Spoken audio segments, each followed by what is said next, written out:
ye ka se ye be hwe abronye anum nsem a wo ka wo Ghana ha nkanya ne sa wanya no a wo sen ka se obi twete ne life no NDC for na ya na omoba na omudi nyama bi di agro makwa ne se freedom of speech no omo adi ye adwuma obi aka ne bo so asem na nkanya sanka bo nya nko nya no kran fankasa Rollins me hu se wodi obi atem da na Rollins su to na ye se wototo ya no so na wo se ebasa eno na ama na ye nyina yetimi kasa bi ba Kennedy de na tem didie no ano ye se asa se we jai oh wajai kura isu na wo because see akwa MPP for mo ope yi edinti na ase waka na no atumi se MPP for nim no mo kotoma na me o mawu atem de ni de na obedi papa na do abreso no yato anwa 900 ni akire so do mama ba ye yato no 500 ma save 400 so every week bi akra me to anwa 10 na hwesika ma save me nko ama famu ko ade ene de yama me pa emo yate so gari abafom beans sa na manyama ni nyina no abafom kakra ama obeto ade be wie won so kakra no nsum nya bi se ayo wo frɛ nkwala na obi so se ma na wo pese ni beti be na pese da che wo ye na omubo delay ombo na na mama grand omubo se wa me ye se wa obi no abo afia so asnega ono no credibility no ate so dada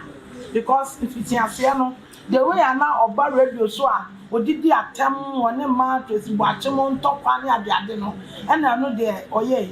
na Bawumia so no na mo no ye no yodom ono kasa Bawumia no onye politician wo hwe ne kasa mu a onye politician Bawumia onye politician yodom ye no ana do kofa ne be MPP for na wabenya sika no hu se aban mu ye de na opre oh party ni de agu osunsun na honamani na amanfo hu ne say party no osunsun de okwa party na right me mo akwa ba de oba Adepa TV na di no so de say onim dada no na miss cover girl say offer me cover girl mejo so abronye ni chema wuntumi ni NDC ni MPP nsensem ye kwosisi amashunbu sisi aban ni yenim ni oka no kra ni yenim ni obeboa ni yenim ni eja o meboa ye entimenya me maame ya menya ndi ya fa ne Santana meboa Santana na obepe mo Santa Maria Bonten so dia e de ne wa hye de oboa wa hye bia nka dem ne wa hye na tseso e na tofoma e de obi ka na asem enkensuo na menya no wo so wo nanu nsem ba ko mienu bia wo pese wo ka kire MPP ni ne NDC fo entimi so time chuku ni yentwa ye ho embrace ya allegedly program is starting ye a man for threatening my life. A man for threatening my life. And this alleged individuals within the government. Yeba allegedly one year careful. Yeba eliminate your life. And tonight, Mema President Mahama, our year commander in charge of the Ghana Armed Forces, Commander-in-Chief of the Ghana Armed Forces, the Chairman of the National Security Council, say the alleged threat and elimination on my life, officially I will put it in a paper. I will put it on a paper officially. Nama di akwa man say, "Aye, President John Dramani Mahama ni duty to protect me, my brother, my life, because there is a alleged threat on my life because of this program." And Aye Onona said here, as a chairman of the National Security Council, the commander-in-chief of the Ghana Armed Forces to protect life and property. And Nyamiya Doma, Monday, Makra President Mahama officially. All right, yeah, kwaba. Na mama me mo kwaba o de Adepa TV. yeah Okay. Mami, sisi a nkrofo keka say opposition party ye NPP no. Ase egu anisa. Wadwen kire wo ho ne say. Oh, see, I can see NPP party no go ahead no pray. Because I was just saying, say no, it's on a Ghana airport, no person in Yama airport. Yeah, my educated, yet the Tinusa party, you're good now. Okay. It's a good party. A good, into would you to say party ne gu? Oh, party need a good soon. Now, when I'm in a month for one is a party no, soon with your party ne gu. That is a one as I go soon. Was said, yet here when I'm soon yet it's her. And the man said now who says soon no MPP party ne gu. Because Miaka Sami shares and Yama El Kona. One more dear, according to someone who know more essay. Okay. By the you won't say partner, you're good answer. Okay. Video be a Chegua Bronya Ekanin Sem say NDC and then the government or more threatening the life. Na obia enye ho hwe na mi bisa se aso NDC party no asa kabima minka bia mamu no freedom of speech no NDC amenyuko no enye adwuma wo ho wadwenkyere wo ho na yese oh no beka sa no na ompe no kre okay because you are simply first obi nsi do matwa eye abronya no so kase obi tata na ho kra be me nwanwa kese e de che se ye kase e be hwe abronya anum nsem a woka wo Ghana ha nkanya ne sa wanya no a wosan kase obi threaten life no NDC for na ya na omoba na omudi nyama bi di agro makwa ne se freedom of speech no omo adi ye adwuma obi aka ne bo so asem na nkanya sanka bonya nka onya no kra mfa nkasa okay nti sa okasa de na no no akasa no woboa ono na wakọwi na paputre ena soso na daye wose wo evidence suo a wo betro letter kra de akwa maye papa John Dramani Mahama set threat ne de wo ho evidence e kire se nkrofo threatening in life na ede na si ne kwan a wache me ne na nka okan ye na nka tada na medekọ na kire se ampa nkrofo e threatening life okay eso do kan no kra bi ani ono anim se bibisa kwaso na na MPP for na wo mo a mo okay and just say chira yes sad you know na this for you no time okay wo share chairman wuntumi so a nanse mususu de wofa ha ne ye che no wonnam yoko chairman wuntumi kra be ye video ka sa Ghana fo emu nsori o muntini ye misa o che say wo kire mu anata sa Ghana fo ne NDC etu o mani die si ne so pa wuti abro nye nsam a o ka se ye threaten no chairman wuntumi so NDC fo so etu o mani esi ne so ne say ya mpa se NDC government no kabi maminka bia memu ne enye adwuma mame ana wo hu ne sa Epenifo say wo ye ni yanka wanimu ate okay chema untumi akasa na meka send this friend nyama bi di ago ye kra ye tie no kwa so mde nyama e slow dodo ese kaba na chema untumi bi edi nasi dada esa se chema untumi nyama wa ye wo memu ni se ne wo se ye nsuo ene ye kwa ye ne nyama otimi ba TV so be kasa wo dan makoma andreda atesa what your man now it is someone who say bibisa Ebonya say and say ne ye kwa ye ne nsuo na onu di nya no hotama e me won akwa so mde no kwa ne asama ne be omde no kwa ne asama ne je tesa wo mfua so ni be na ya ma no ya be no kwa de nya ndi sufo nya adwen kra because de bia mo so la mo complain mo de enyama batu bia na so masia ese e die na mo ye ya to aba ne ma mo se mo ma no mekire wo because omo di o ma na wu no so mo ba ya mo do mo kona ndo ma ba o ma che na just me bisa na just we are politicians a woni ho kwan so betina TV so ana e kire wa set kire se bia me wonda me wo se woni ho kwan ana no there woni kwan because as who say wo wa ban mu aye na de adwuma che onsa enya eso adwuma wo ye wa side dey afan but once a wo wa ban mu nko a wo ye aban adwuma nko ade a esesa wo de woni ama be show say wo we okay na ni gold in sense am so okwatena eye Paul enim Paul adomo kire enim wo TV station ko ka say okuta gold o pure gold o se we eye solid money wo yi ba ko gold ba 7 eno na nchai o sa akwatena ono ani radio station so say you gold ba ko bebre sa ni na eche no wo se woni mienti ade na adwuma wo ye na still Ghana for ni NDC person mutu o mani di sini so na de se wono no ye minor no ye kan say wonye illegal mining galam say wonye bi de waye bia wa register na wono de ni go de kira die nti ɛna mo be jojo no wo ho wo so no de wo hu boni bi a fa ho ɛna MPP fo so sade na wo ye no te se o mu hu hwe boni bi a wo ye gia no mo pe so mo di nani ɛno so ade nkyerɛ wo ho nya ese sa chama untimi kasa na no oni oman eni ye oni onka no kra be chese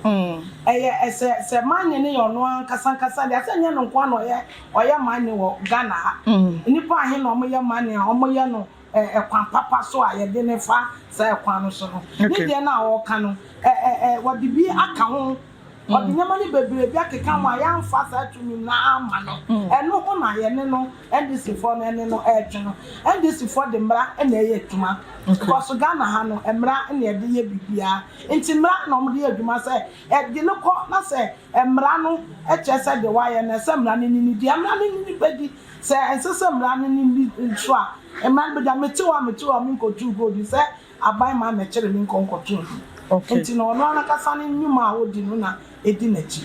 NDC government iba wo hwe omo nyuma omo ya wo be ye grade from 0 to 100 a wo be ma omo how many percent? Oh, so far they omo come ni but say me ma me mom 85%. Hey, na die nyuma na NDC Mahama ba ye waye nti a wo ma 85%. Oh, nyuma waye de ba me akasa kra medwa media. Okay. Na na do abreso no ya to anwa 900 ni akire. So do Mahama ba ye ya to no 500. Ma save 400. So every week bi akra me to anwa 10 a. Hwe sika ma save me nkura ma fam ko ade. Ene de yama me pa emo ya te so gari abafom beans. Sa na manyama ni nyina no abafom kakra. Ama obeto ade be wi won so kakra no. Nsumunya bi ntimi de me ma kama 85%. But uko kroma still nkofo so su se niema nkoso sa. Enti eba ne san na won ko awo de niema ekoso ma no ebi mususu usu. Sa na te niema de om no beka se niema nkoso no na me de me nim. Okay. Because tin tomatoes yate so. Okay. Okwa spaghetti yate so. Na fe de bembiem. First na na do abesu no gina krom ni ato ade mu 3 times. Say yatum no yanti biem eni ho biem. Okay. Eni ho biem ti ne obeka say ma bri so 9 months pe a wonya ade niam sesan na ompe no kore. Okay. Oye yanom fo ni bia.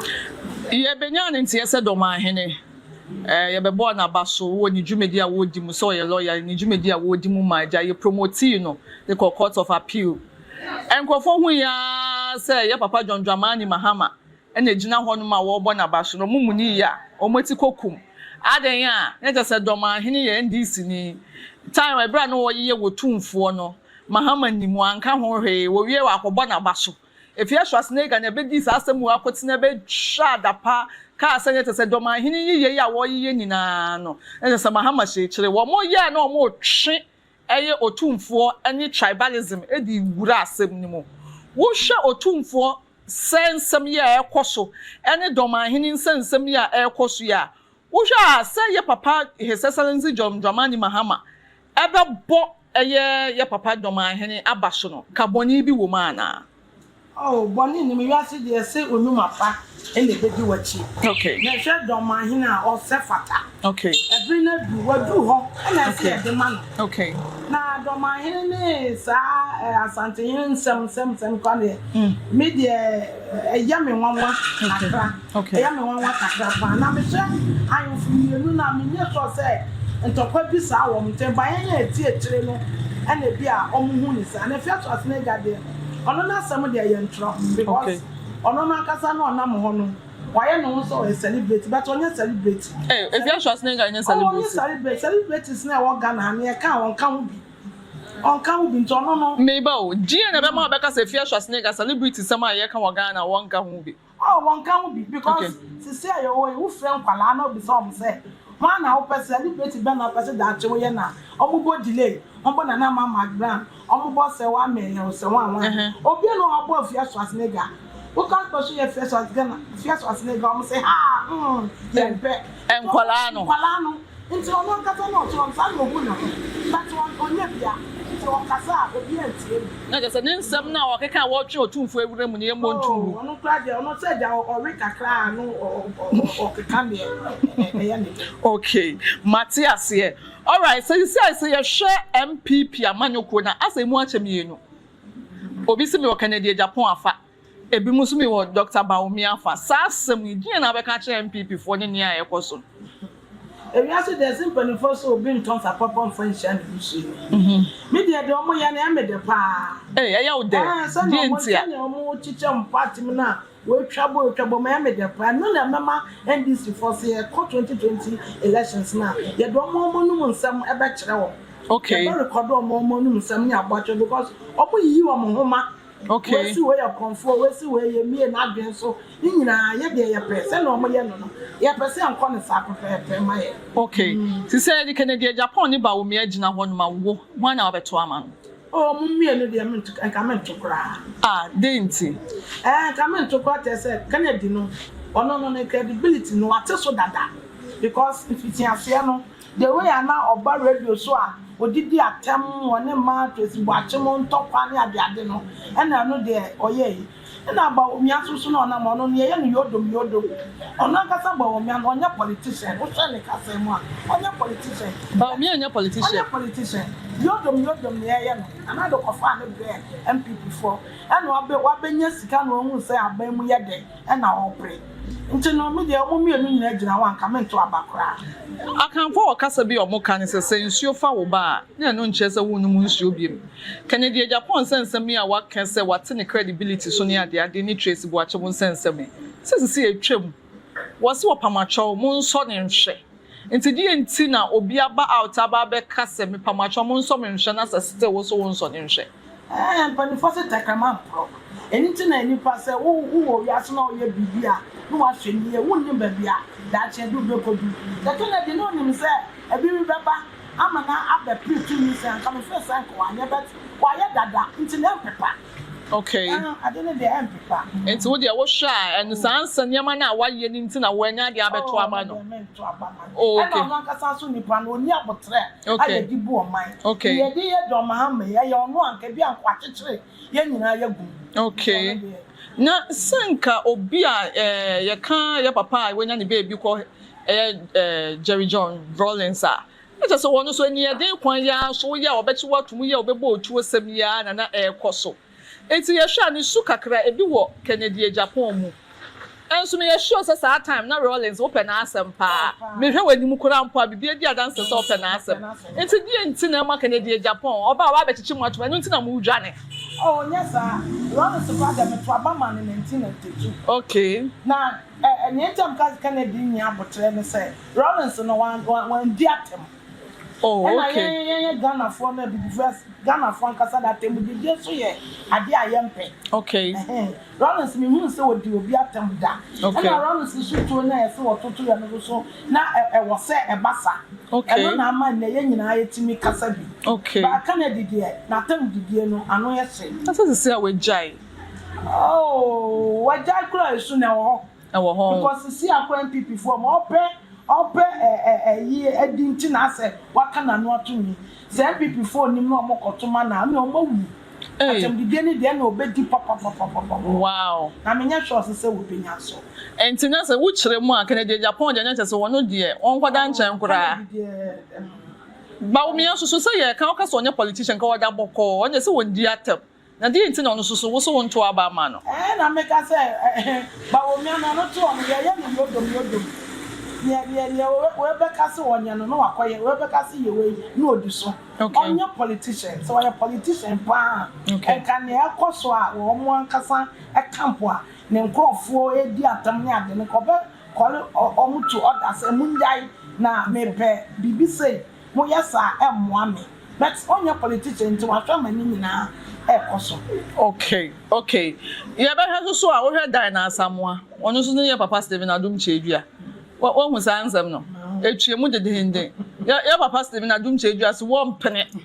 e ma ne church members and to aba man MPP and so dey na ho kafa that's no kwa de me ho ene eye me sere kakra okay ye kan dan na samoa semo a ono dan na samoa no ono no ekita nyame asem o Bible mu trodo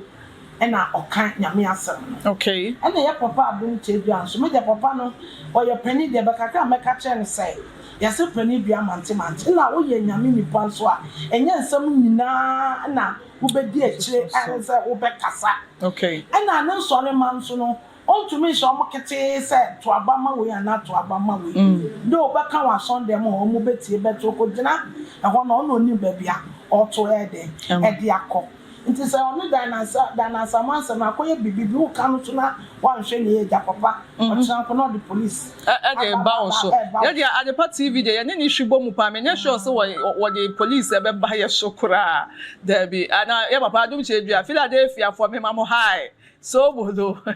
adum powder adum bibia ye chia mo we interview na ye grant what you say nim so mo dey enche na mo ti kwa papa ye papa yi utie ne numa asema no kasa ne meiti o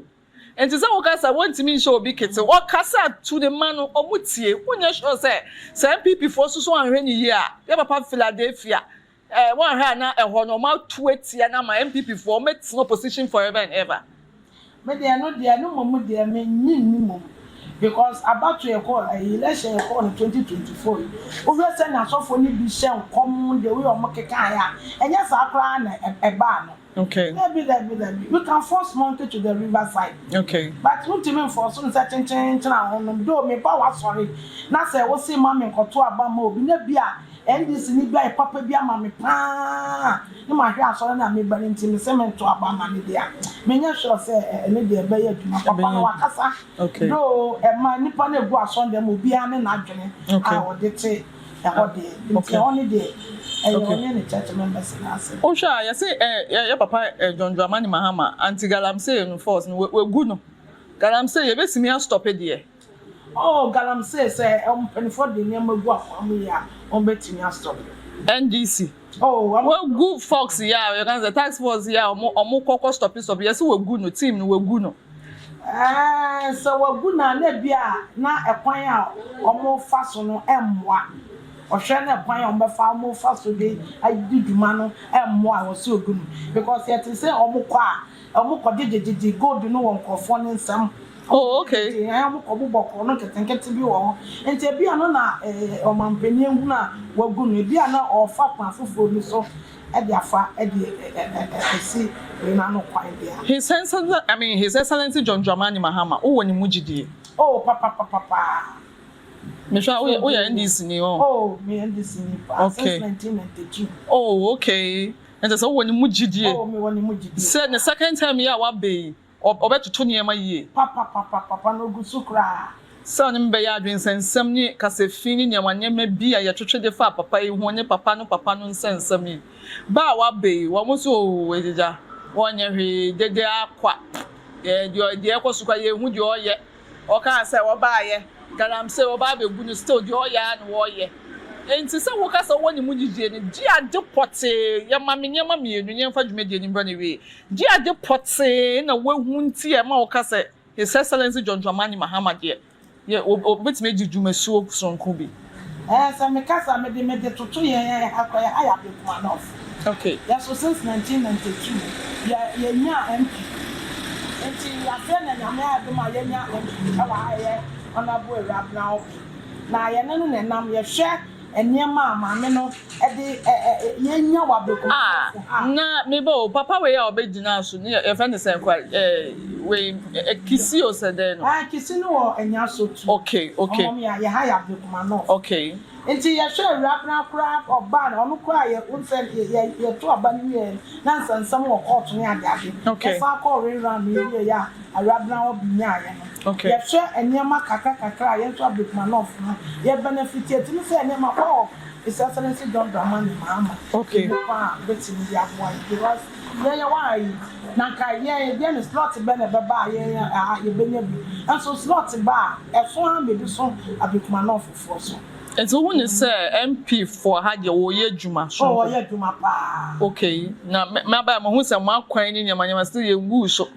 so akwan ni de ya tem 28 years na die nti na omunye bibi mfa so ka say for so many years munya MP na fi munya na wa ba die nti na sanka we de djuma kakra bi oh wa ba ye because call parliament 3 months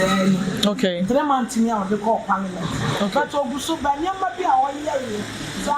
back to a kala e ko access your mom trunk mattress provisions all ye near my pa. Into sure said, obey a quantity obey. On your sure say be your NDC name teenager, ama wo kamfu NDC, amanyo kuno. Say be anka ko ye MPP na nka wotina hazi aka me sure say nka wo betwa NDC ankasa. On your sure say we NDC name tina asa wo kasa no wo kan asa wo sugar ko si no. Oh, just as our friend people need to grab an hour can't look man off once and grab. Or more becatia or more. Oh, yeah, sure. Be a shop, okay.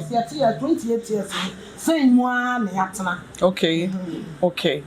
All right, I'll make that some Miss Santana, when you're Brenna. Only year to train come. Ebusuya for Eddie no and run Miss Cavago, so offer me Cavaga Mejo. So tap send a so masne. Namade in some year a show system nimu at the Baba Sumo, Winnie Medini that Miss Cavago, EBM so offer me Cavaga Mejo. So aha, and I'm a dim como chichiano, Eddie ABC, Medas. Mr. Mankwa,